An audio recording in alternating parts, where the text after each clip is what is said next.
엘리사 선지자의 참 기적이 너무나도 많습니다. 엘리사의 기적은 엘리야가 행한 기적보다도 훨씬 더 많고 또 그 기적의 질적인 면에서 보면 굉장히 우리 백성들의 일상적인 삶과 연결되어 있는 그런 기적들이 많습니다.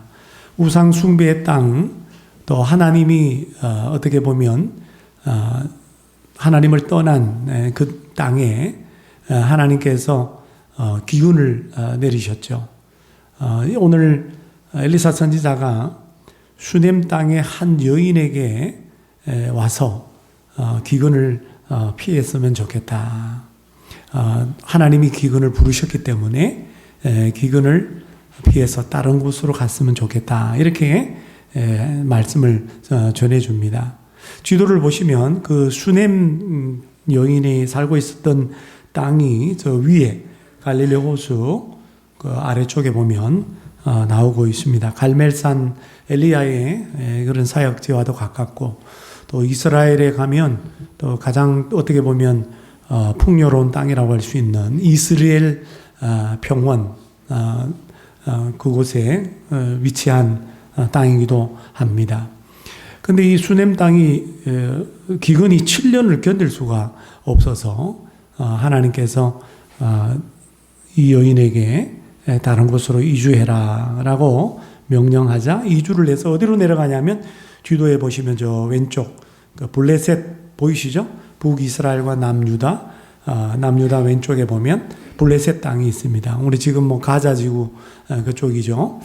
이쪽으로 이제 이주를 해서 거기서 7년 기근을 피했다가 다시 돌아왔는데 그 전에 이 여인이 갖고 있었던 집과 전토가 또 남의 것이 되어버렸어요. 빼앗겨 버린 거예요. 그것을 되찾겠다고 왕에게 나아가서 여인이 호소하자 그 호소를 들어주었다라고 하는 내용이 바로 오늘 본문의 이야기입니다.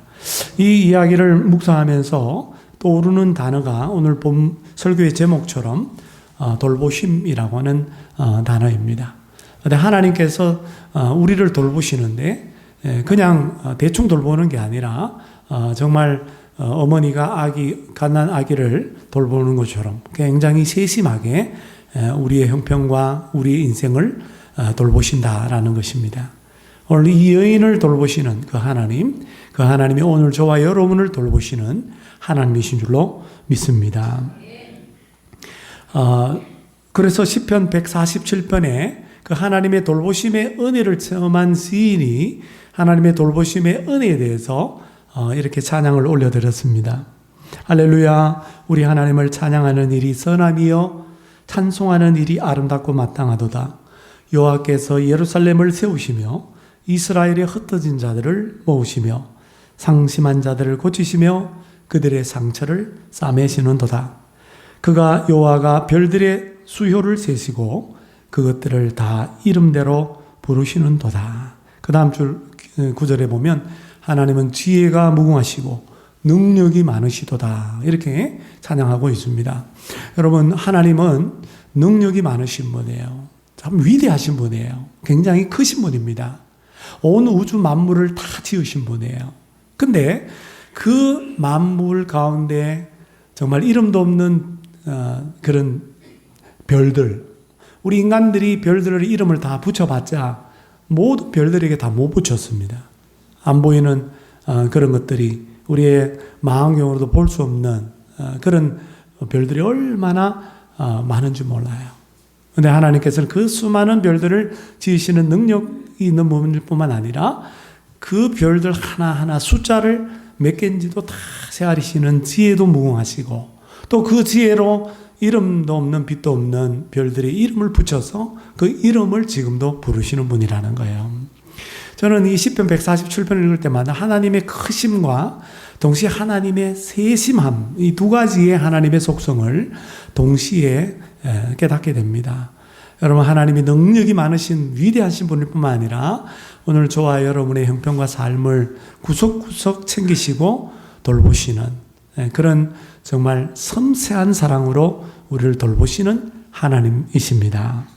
오늘 이 말씀을 통해서 우리에게 하나님의 세심한 돌보심에 대해서 우리에게 교훈하고 계세요. 오늘 말씀을 통해서 하나님의 세심한 돌보심에 대한 그 교훈을 받고 나를 향한 그 하나님의 세심한 돌보심에 대해서 우리 또한 그 은혜를 체험할 때마다 오늘 이 시편 시인처럼 하나님을 찬양하는 우리 모두가 되시기를 주님의 이름으로 축복합니다. 하나님의 세심한 돌보심에 대한 교훈이 뭘까요? 첫째로 하나님은 자신을 경외하는 자에게 시련을 감당하도록 도우십니다. 시련을 감당하도록 돕습니다. 엘리사 선지자가 수넴 여인에게 슈넴 땅에 7년 기근이 있을 것이다. 그러니까 이 땅에라고 했는데 그녀가 머물고 있는 슈넴 땅뿐만 아니라 사실은 북이스라엘 전체 땅에 하나님께서 기근이라고 하는 심판을 내리신 거예요. 그 사실을 이 여인에게만 엘리사 선지자를 통해서 알려줘요. 여러분 7년 기근이라고 하는 것은 정말 버티기 힘든 재앙입니다. 우리가 요셉의 이야기를 우리가 함께 나누었는데 그 7년 기근을 이길 수 있는 흉년을 이길 수 있었던 비결도 요셉이 꿈을 꾸고 그 꿈을 바로왕이 꿈을 꾸고 그 바로왕의 꿈을 해석하면서 요셉이 깨달은 것이죠. 7년 풍년이 먼저 있겠구나. 그 다음에 7년 흉년이 오겠구나. 그러니까 7년 풍년 동안에 흥청망청 쓰는 것이 아니라 곡식을 세금처럼 거두어서 창고에다가 보관해둬야 되겠다. 그렇게 바로왕에게 아뢰어서 결국은 그 요셉의 정책으로 말미암아 그 7년 기근이 그 다음에 닥쳤음에도 불구하고 애굽 백성들은 굶어 죽지 않고 더 나아가서 주위에 있는 민족들에게 곡식을 수출까지 해서 그들 또한 살리는 그런 놀라운 일을 행했던 것이죠. 그러니까 이 7년 기근이라고 해서 무시무시한 재앙이라고 하는 것입니다. 근데 이 재앙을 국가적인 재앙, 우상 숭배의 땅에 내린 하나님의 심판의 재앙임에도 불구하고 이 수넴 땅에 살고 있는 이 여인만큼은 그 재앙으로부터 모면할 수 있도록 하나님께서 하셨다라는 거예요.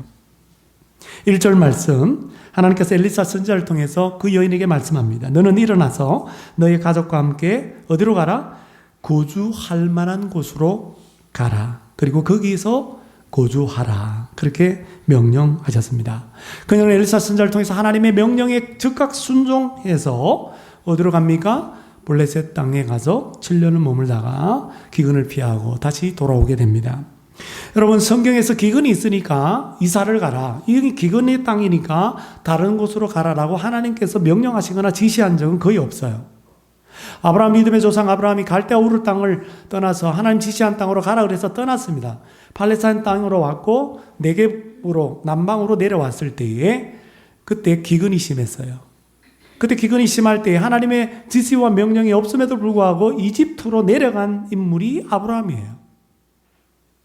하나님의 지시가 없이 이집트로 내려가서 엄청나게 낭패를 겪게 되죠. 얼마 전까지 묵상했던 루키 강해 설교 때도 말씀드린 것처럼 엘리멜렉이라고 하는 베들레헴 땅에 살고 있는 유대인도 가족들과 두 아들과 그리고 아내와 함께 모압 땅으로 기근이 들어서 하나님의 명령이 없이 지금의 요르단으로 이주를 했다가 자신도 죽고 두 아들도 다 죽어버렸습니다.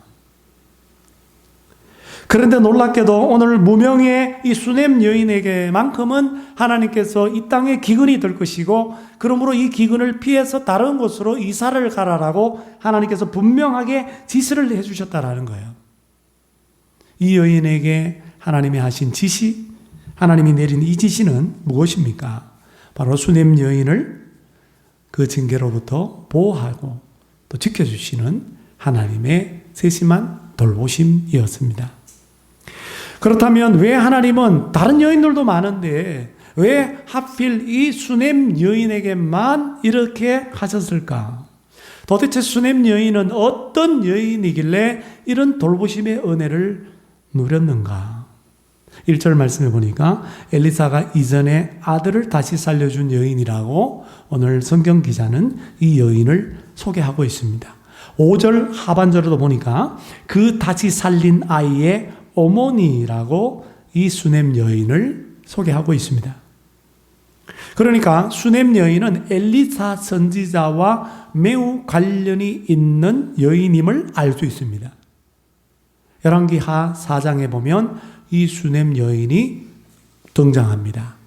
열왕기하 4장 8절을 볼까요? 열왕기하 4장 8절. 바로 아들을 엘리사가 살려주었다라고 하는 이 사건이 바로 열왕기하 4장에 기록되어 있습니다. 열왕기하 4장 8절에 보면 이 여인을 귀한 여인이라고 되어 있습니다. 그렇게 나오죠? 귀한 여인. 문자 그대로 직역하면 큰 여인, 위대한 여인. 그래서 A Great Woman이라고 번역한 영어 성경도 있더라고요. 귀한 여인, 큰 여인, 위대한 여인. 무슨 의미냐면 이 여인은 부자였습니다. 재산이 굉장히 많고 또 신분도 높은 여인을 가리켜서 귀한 여인, 큰 여인, 위대한 여인이라고 그렇게 불러요. 수넴 여인이 이 영적인 암흑기에 빛을 전해준 엘리사 선지자를 잘 섬겼습니다.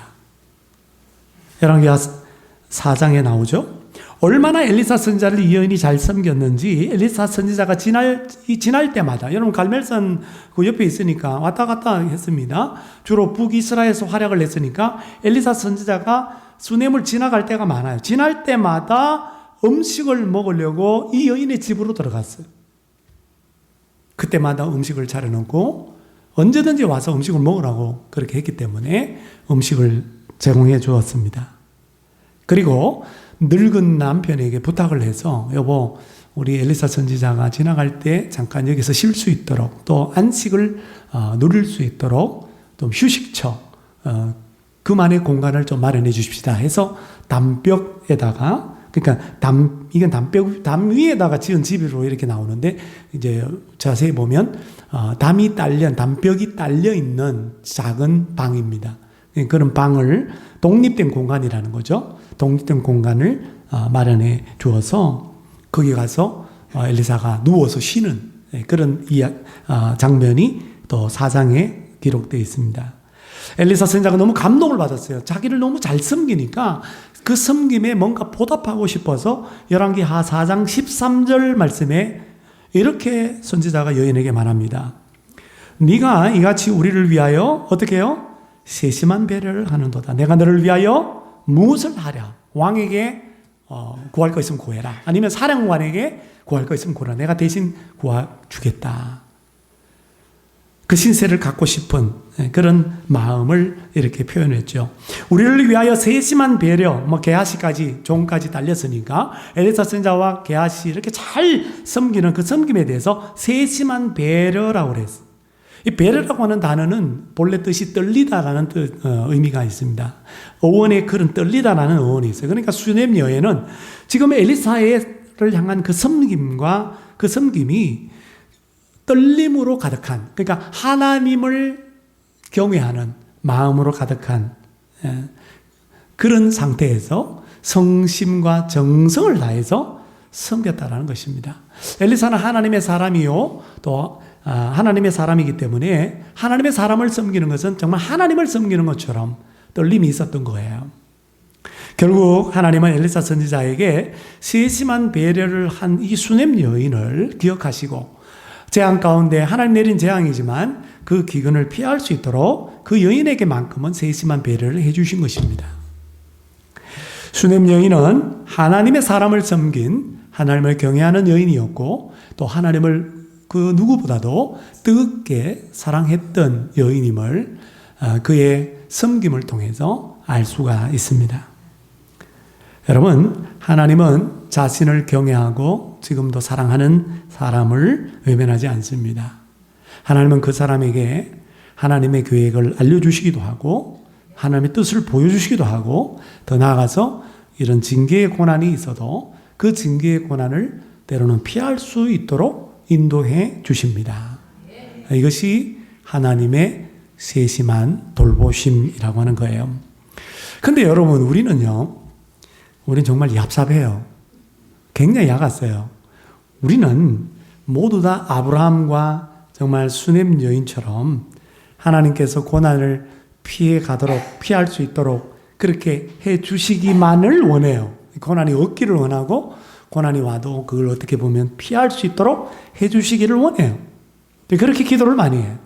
근데 우리는 뻔뻔스럽게도 아브라함이나 수넴 여인처럼 하나님을 사랑하지는 않아요. 진짜 하나님을 경외하는 마음이 없어요. 입술로는 우리가 하나님을 경외한다고 하지만 진짜 우리의 삶을 보면 하나님을 경외하는 마음이 전혀 없어요. 하나님 정말 사랑하지도 않아. 그럼에도 불구하고 이 고난은 피해가게 해달라고, 피할 수 있도록 해달라고, 그렇게 우리가 요청하고 소원할 때가 얼마나 많으냐라고 하는 것입니다. 중요한 건 뭐예요? 중요한 거는요, 하나님을 경외하는 거예요. 하나님을 사랑하는 거예요. 그래서 하나님을 경외하는 자에게 이런 약속의 말씀을 하십니다. 잠언 14장 26절, 27절 다 같이 한번 읽어보겠습니다. 시작. 여호와를 경외하는 자에게는 견고한 의뢰가 있나니 그 자녀들에게 피난처가 있으리라. 여호와를 경외하는 것은 생명의 셈이니 사망의 그물에서 벗어나게 하느니라. 여호와를 경외하는 사람은 고난이 와도 두려워할 필요가 없어요. 왜냐하면 그 고난 가운데 우리 하나님이 피난처가 되시고 또 하나님이 견고한 의뢰가 되신다라는 거예요. 그래서 하나님을 경외하는 것은 생명의 셈이다. 그러니까 하나님을 경외하는 그것 자체가 생명의 셈이다. 그래서 어떤 사망의 그물에 있어도 거기서 벗어날 수 있도록 해주신다라고 하는 약속의 말씀입니다. 사랑하는 성도 여러분, 하나님을 경외한 수넴 여인처럼 하나님의 세심한 돌보심의 은혜를 받을 수 있도록, 그래서 우리가 그 고난을, 그 시련을 능히 감당할 수 있도록 우리가 늘 하나님을 경외하고 하나님을 사랑하는 자들이 되시기를 주님의 이름으로 축복합니다. 두 번째, 오늘 하나님의 돌보심에 대한 교훈은 하나님은 자신의 뜻에 근거한 우리의 선택과 행동을 존중히 여기사 선하게 인도하신다라고 하는 것입니다. 하나님께서 인도하시는 걸 보면 참 신기해요. 뭐냐면 수넴 여인을 세심하게 돌보신다고 해서 그냥 수넴 여인은 하나님 알아서 해주시겠지 가만히 있지 않았습니다. 엘리사 선지자의 말씀을 통해서 수넴 여인이 깨달은 것은 뭐냐면 이사를 가야 되겠구나라는 거 하는 것입니다. 근데 주님께서 분명히 뭐라고 하냐면 이사 갈 지역을 말씀해 주시지는 않았어요. 야, 여기 부천 땅에 기근이 임할 때니까 저기 남쪽 해남으로 이사 가라. 뭐 이렇게 구체적으로 어디로 가야 되는지 지역을 얘기해 주지 않았어요. 그냥 거주할 만한 곳으로 가라라고 그렇게 말씀했어요. 그러니까 하나님의 말씀이 분명히 이사를 가는 게 맞는데 근데 어디로 이사를 가야 될지 몰라요. 그걸 선택하는 건 누구에게 달려 있어요? 예, 우리 자신에게 달려 있다 이 말이에요. 하나님이 그것까지 얘기해 주지 않아요. 아니, 저 남자랑 결혼해라. 이 여자랑 결혼해라. 뭐 하나님 좀 모르겠어요. 저는 이렇게 손을 보고 이렇게 만날 때 사모하겠다는 여자들을 만난 적은 있지만 그런 여자들이 있대요. 하나님께서 전도사님하고 결혼하고 하셨습니다. 하나님 나한테는 그런 얘기를 안 했는데 그분에게만 그렇게 얘기했나 보네요. 이게 그런 경우가 있어요. 저만 그런 게 아니라 그렇게 얘기하는 분들이 많아요. 사람을 만날 때 보면. 여러분, 하나님이 그렇게 인도하지 않아요. 오늘 이렇게 보면 이사를 가라라고 하는 굵은 거는 얘기를 했는데 어디로 가라 디테일하게 얘기를 하지 않아요. 오늘 2절 말씀에 보니까 이 여인이 어디로 갔다고요? 블레셋 사람들의 땅으로 갔다라는 거예요. 여러분, 수넴 땅을 떠나기가 쉽지 않았을 것이에요. 왜냐하면 이 여자는 부자입니다. 그래서 재산이 많아요. 토지도 있고 또 집도 어리어리하고 그래요. 근데 이걸 놔두고 가버리면 이 사이에 어떤 일이 벌어졌는지 모르지만 오늘 성경을 읽어보면 남편이 없어요.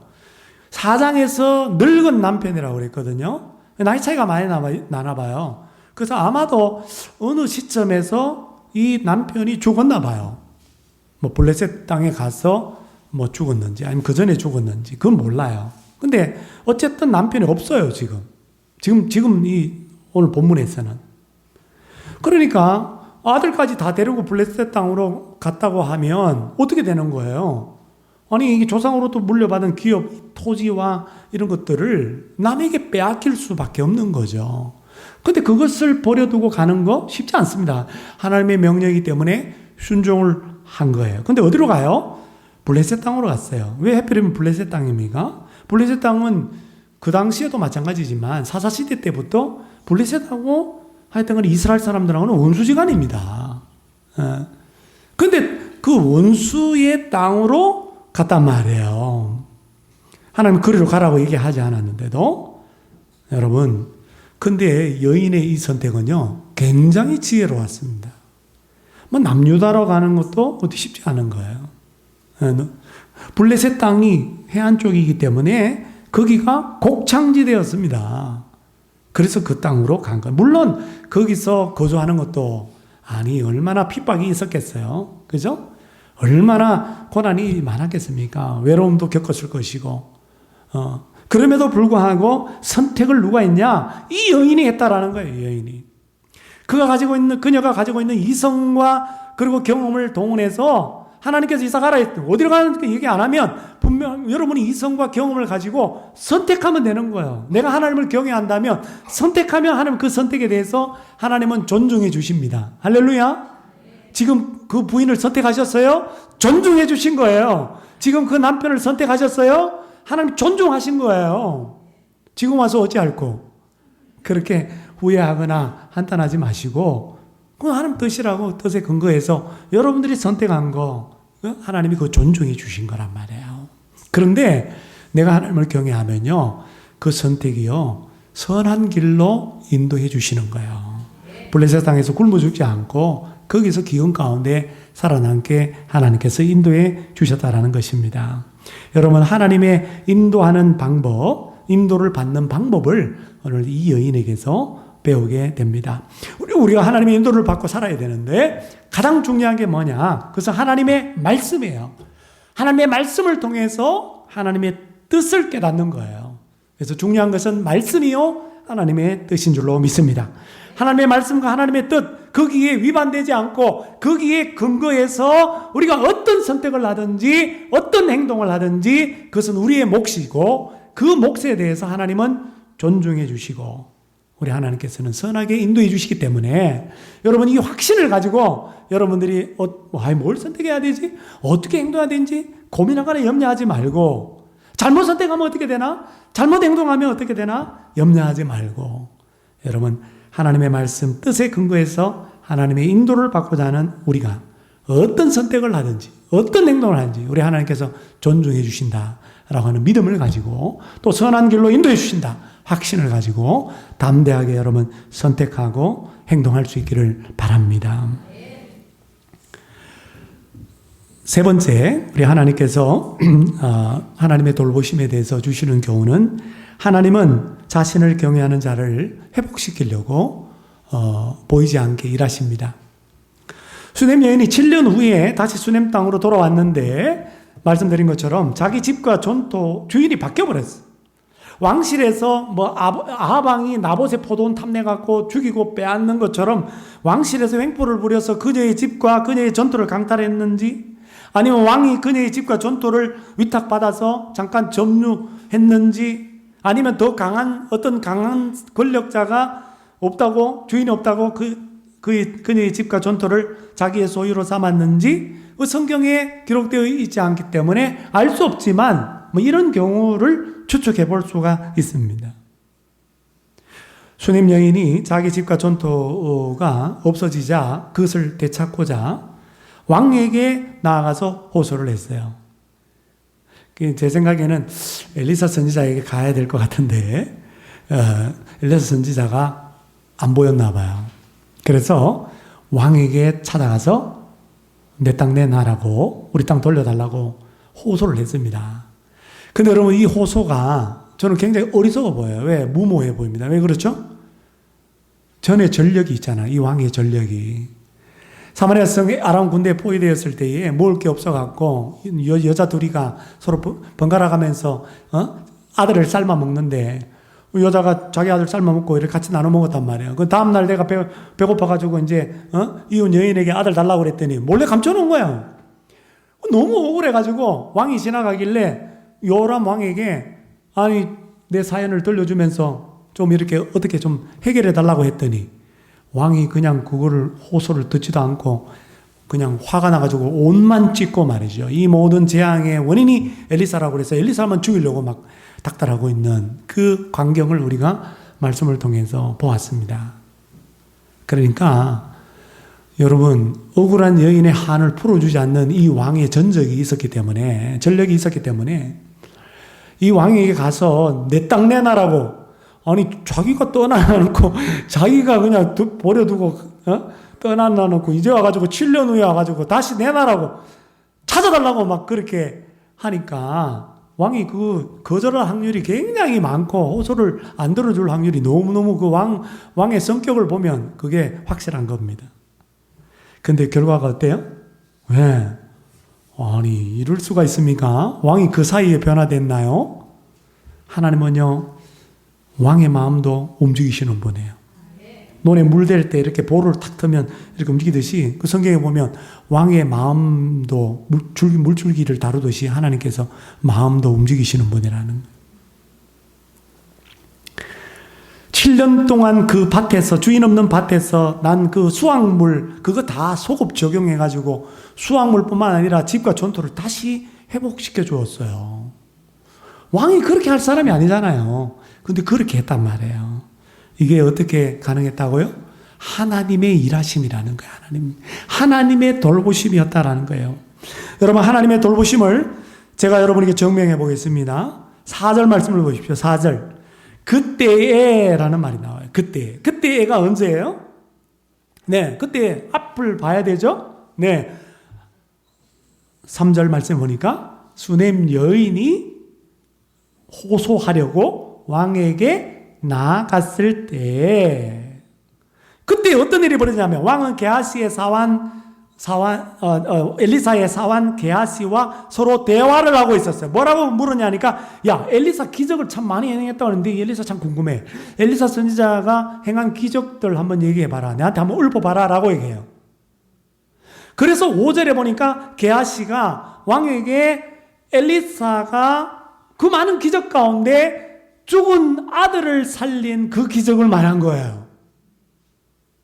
근데 그 기적을 말할 때에 5절 하반절에 보니까 다시 살린 아이의 그 어머니, 즉 수넴 여인이 내 땅 내놔라고, 우리 집 찾아달라고 왕에게 호소하고 있다는 거예요. 4절, 5절, 6절에 이 분사형 동사가 말하며 이야기할 때에 호소하는지라, 이 단어가요 분사형 동사인데 이게 뭐냐면 주어의 동작이 동시에 진행되는 동작을 말합니다. 여러분, 타이밍이 놀랍지 않나요? 아니, 우연의 일치라고 해도 이 기가 막힌 타이밍 어떻게 설명할 수 있습니까? 이 기가 막힌 타이밍은 바로 왕이 그 여인의 호소를 들어줄 수 있도록 하려는 하나님의 일하심, 하나님의 세심한 그녀를 향한 돌보심인 줄로 믿습니다. 전 성경을 읽으면서 상상이나 가정을 많이 해보는데, 만일 여인이 왕 앞에 하루나 빨리 또는 1시간 빨리 왔다 하면 어떻게 되었을까? 만일 게하시가 왕에게 엘리사가 죽은 자를 다시 살린 일을 말하고 있을 때에 그 여인이 와서 왕에게 호소를 했더라도 게하시가 7년은 넘어요. 적어도. 그 수많은 세월 동안 그녀의 얼굴이 많이 변했을 거라고, 그녀를 못 알아봤으면 어떻게 됐을까? 게하시가 수많은 기적 가운데 이 기적 말고 나무를 넣어서 물이 달게 마실 물이 되었다, 뭐 도끼를 떠오르게 해서 도끼 찾게 했다, 이런 기적을 만약에 읊었으면 어떻게 됐을까? 그 타이밍에 말이에요. 이는 그 여인이고 저 아들이 엘리사가 살린 자입니다라고 만약에 못 알아보고 이 게하시가 왕에게 말을 못했다면 어떻게 됐을까? 과연 왕이 여인의 호소를 들어줬을까? 그리고 완악한 왕이 지난번처럼 여인의 호소를 듣고도 무관심한 채 외면했다면 어떻게 되었을까? 참 상상도 참 가지가지 많이 하시는데 이런 가정을 제가 하는 이유는 뭐냐면, 이 모든 가정이 결국은 여인이 회복되지 않을 것처럼 다시 그 재산을 못 찾을 것과 같은 그런 결과를 예상해 볼 수 있는 가정들이에요. 그 결과는 뭐예요? 다 찾았거든요. 더 많이 또 이렇게 돌아왔거든요. 이 모든 가정을 생각해 볼 때에 이 일은, 이 모든 기가 막힌 타이밍을 비롯하여 이 모든 일은 하나님이 하신 것이 분명하다라는 거예요. 하나님의 돌보심이었다라는 겁니다. 할렐루야. 여러분도 아마 이런 기가 막힌 타이밍, 하나님의 일하심, 돌보심을 경험한 적이 있으시리라고 믿습니다. 저는 이렇게 사역자로 일하는 가운데 부목사로 일할 때 제가 좀 큰 공헌을 한 적이 그때가 처음이었던 것 같아요. 뭐냐면 교회를 위해서 큰 공헌을 했다라는 거예요. 예. 뭐 여러분들은 뭐 대수롭지 않게 생각할지 모르지만 부교육자가 큰 공헌을 했다라는, 예. 그 자랑하는 게 아니라 너무 신기해서 제가 이 간증을 여러분에게 들려드립니다. 부모사 때 우리 교육자 한 사람을 구했는데 교회가 크다 보니까 영어를 통역할 수 있는, 동시 통역할 수 있는 국제사역 담당 목회자를 구하고 있었습니다. 근데 이제 이렇게 영어를 잘하는 사람은 목회자 중에 찾는 게 그렇게 쉽지는 않아요. 뭐 유학을 갔다 온 사람이라도 그 정도 실력은 아닐 거라고 봐요. 그래서 그런 중에 아무리 공고를 내고 뭐 기독 공부라고 이렇게 이제 공고도 내고 그 다음에 또 교수님, 담임 목사님, 교수님 통해서 또 이렇게 소개도 받고 했는데 마땅한 사람이 나타나지 않았어요. 근데 제가 이제 큐티 사역을 담당하고 있었는데 뉴질랜드의 친구 목사가 담임이 되면서 큐티를 하겠다라는 거예요, 교회가. 그러면서 저를 이제 큐티 세미나 강사로 초청을 했습니다. 야, 부목사가 마음대로 움직일 수 없어. 담임 목사님한테 네가 공문을 보내야 돼. 그래서 공문을 보냈어, 이메일로. 그래서 허락받고 가면서 제가 무슨 생각을 했냐면 혹시 이 뉴질랜드 땅에 국제사역 담당 교육자 숨어 있지 않을까? 혹시 내가 찾아볼까? 그런 약간 지나가는 생각을 했어요. 실제로 갔는데 가서 이제 친구 목사 부부랑 또 가족들이랑 또 친구가 아는 한인교회 목사님들이랑 또 찾고 있었던 이름 없는 한 분이랑 같이 이렇게 공원에서 바베큐를 하면서 같이 이렇게 하는데 그분이 남은 다 알겠는데 그분이 불을 지피고 있었어요. 나무에 이렇게 다 돼 있어요. 거기는 공원에 이렇게 바베큐 할 수 있도록 그 나무로 막 이렇게 불 피우고 막 도끼 조그만 거 가져가 막 쪼개고 막 이러고 있더라고. 이제 친구한테 물어봤더니 이분이 한국 교회를 경험하고 싶다는 거예요. 지금 한인교회 사역을 하다가 쉬고 있는데 뉴질랜드에 이민 와서 뉴질랜드 고려대학을 나오고 아버지 따라 뉴질랜드 이민 와서 여기서 뉴질랜드 신학교를 했다는 거예요. 그러다 보니까 뭐 사역지가 또 이렇게 마땅치가 않아요. 그런데 한국 교회를 경험하고 싶다. 야, 그래서 제가 혹시 영어 잘하세요? 뭐 영어 엄청 잘하죠, 영어 제가 너무 잘하죠, 영어 너무 잘하죠. 그래서 이런 자리가 비었는데 혹시 가능하시겠냐고, 혹시 그 지원할 마음이 있냐고, 본인 지원하겠다는 거예요. 바로 담임 목사한테 전화했죠. 그래서 담임 목사님이 막 이력서 보내보라고 그래가지고 막 전화가 온 거예요. 근데 목사님이 얼마나 배려를 많이 해준지. 원래는 그 준서님이라 그래서 하프타임이에요. 그러니까 뭐 일주일에 한 뭐 이틀이나 사흘 정도 교회 나와서 사역을 하는 그런 사람으로 제가 구했는데, 아니 이 가족들도 있지, 따로 떨어져 생활해야 되잖아요. 어떻게 합니까? 그리고 나중에 목사님이요, 준전임 하다가 교구 사역을 할 수 있도록 전임으로 풀타임 사역자로 사택까지 제공하면서 바꿔준 거예요. 얼마나 사역을 잘하시는지, 교인들도 얼마나 좋아하는지. 사역 잘하다가 뉴질랜드로 건너가셔서 거기서 한인교회를 목회를 하고 있습니다. 제가 왜 이런 얘기를 하냐면 너무 기가 막히지 않아요. 제가 왜 뉴질랜드 가서 큐티를 강의하러 갔겠어요. 아니 머물면서 참 신기하더라고. 친구가 부른 그때랑 그 다음에 그때 우리가 또 구하고 있었고, 또 담임 목사님 얘기했을 때 빨리 또 이렇게 하라. 이런 모든 것들이 동시에 다 진행이 되고 또 만나면서 결국은 제가 한국으로 돌아오고 얼마 있다가 그 목사님 다시 와서 오셔서 사역을 하게 되었어요. 여러분 이런 인생 살면서 여러분 이런 기가 막힌 타이밍 있죠. 전율이 돋죠. 그런 얘기 들으면 진짜 전율이 돌아요. 오늘 여러분 셀레베 때 이런 기가 막힌 타이밍에 하나님의 돌보심의 은혜를 함께 간증하고 나누시기를 바랍니다. 여러분 하나님은 살아계십니다. 하나님이 일하십니다. 섬세하게 우리를 돌보아 주십니다. 지금 어떤 어려움과 답답한 가운데 있습니까? 하나님 돌보심에 대한 확신을 가지세요. 여러분 하나님의 돌보심은 내가 원하는 게 아닐 수도 있어요. 내가 보기에 절망스러운 것일 수 있고 이해할 수 없는 것일 수도 있어요. 그러나 분명한 것은 하나님의 돌보심은 늘 합력하여 선을 이룬다라는 것입니다. 하나님은 자신을 경외하는 자를 회복하려고 보이지 않는 손길로 역사하십니다. 이 하나님의 돌보심, 하나님의 일하심으로 영혼육이 회복되는 수냄 여인과 같은 우리 모두가 되시기를 주님의 이름으로 축원합니다.